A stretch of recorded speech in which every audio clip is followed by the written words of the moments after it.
All right, let's jump right into one of the biggest questions you can ask. What if your entire reality, everything you see, hear, and touch, is basically a movie? And your mind? Well, that's the cinema. We're going to dive into how ancient philosophy and supermodern science are actually agreeing on who's running the projector. So, let's get into it. Okay, so let's just start with this. Look around you, right now. That world you're seeing, the one that feels so solid and real, is it? Is it actually real? Or could it be something else?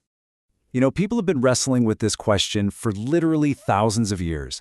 But what's so wild is that right now, two completely different fields, ancient Buddhist philosophy and cutting-edge neuroscience, are starting to point to this same kind of mind-blowing answer. And that answer is, the world you see isn't reality itself, it's a projection. Yeah, you heard that right. Your brain is the projector. The whole vivid, colorful movie of your life is being projected from right inside your skull. It's the most advanced cinema imaginable, and you've got the only ticket.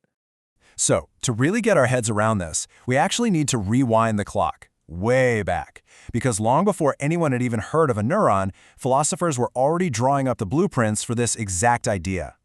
Let's take a look at these ancient blueprints for reality. This is what's so cool. You've got two totally separate traditions, worlds apart, but they land on basically the same idea. Over in ancient Greece, you have Plato's famous allegory of the cave. The one where prisoners think shadows on a wall are the real deal.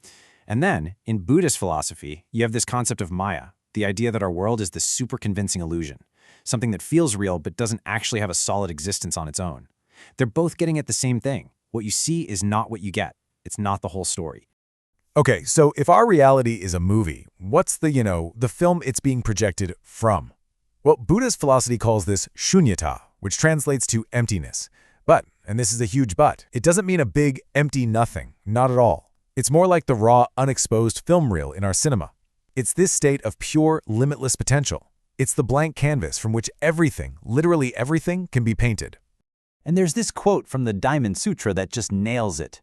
It says, "Our world, everything we experience is like a dream, an illusion, a bubble, a shadow." Think about that. You experience a dream, right? It feels real.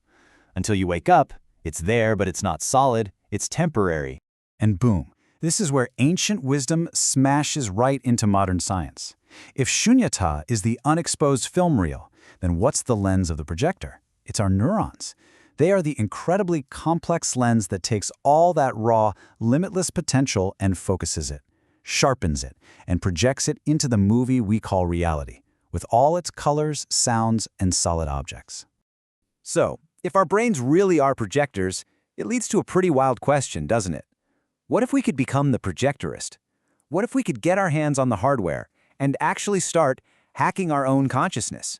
Okay, now we're moving out of pure philosophy and into the engineering toolkit. So this means for people like us, we're not just audience members anymore. We're becoming students of consciousness design.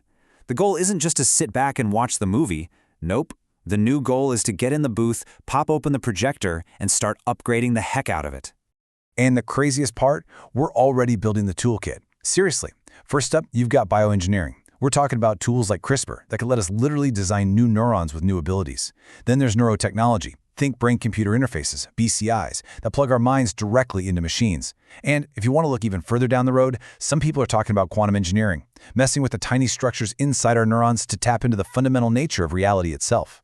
And the results? This is straight-up science fiction territory. Imagine tweaking your brain so you could see magnetic fields, just like a bird, or feel gravitational waves rippling through space. What if you could play with time, slow it down like a fly, or fast forward through decades? We might even be able to train our brains to visualize extra dimensions, to see in 4D or 5D.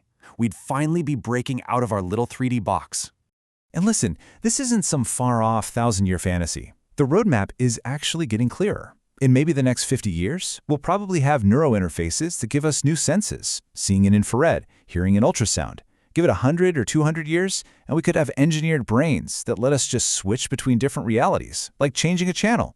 And 500 years from now, who knows? Maybe we'll digitize our consciousness and build brand new virtual universes from scratch. But all this incredible power forces us to ask a really, really big question. As we're busy upgrading these projectors in our heads, what are we actually doing? Basically, this tech pushes us right into the middle of a huge philosophical fight.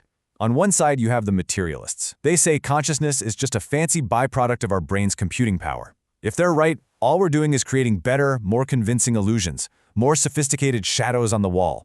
But then you have the panpsychists. They think consciousness is woven into the fabric of the universe itself. And if they're right, we're not making illusions at all. We're tuning our brains, our projectors, to pick up on deeper, truer layers of reality that were there all along. So it all comes back to Plato's cave, doesn't it? With all this amazing new tech, are we finally about to step out into the sunlight and see what's really out there? Or are we just building ourselves a fancier cave with a 4K projector and surround sound? And this is exactly why those ancient ideas are still so important. Buddhist ethics, for example, give us a kind of moral compass for all of this. It's about using these tools with wisdom, or prajna, and with a core principle of not causing harm, ahimsa. That seems like a pretty good user manual to have, right? So where does this all leave us? The implications here are, well, they're huge. We're standing at a major turning point, not just in technology, but in what it means to be human. There's this amazing line in the Heart Sutra that kind of wraps this whole paradox up perfectly. Form is emptiness, emptiness is form. It sounds confusing, but it's really saying that the solid world we see, the form, and the limitless potential it springs from, the emptiness, aren't different things. They're two sides of the very same coin. The movie and the film are one. And that, right there, is the big takeaway. Our role in the universe is changing. For all of human history, we've just been passive observers, just watching the movie. But now we're becoming its active designers. We're becoming the engineers, the co-creators. We're finally learning how to work the projector. So I'll leave you with this one last thought. This power, the ability to engineer consciousness, literally puts the tools of creation into our hands. So the question is no longer just what reality is, but what it could be. If you had the keys to the projection booth, what kind of world would you create?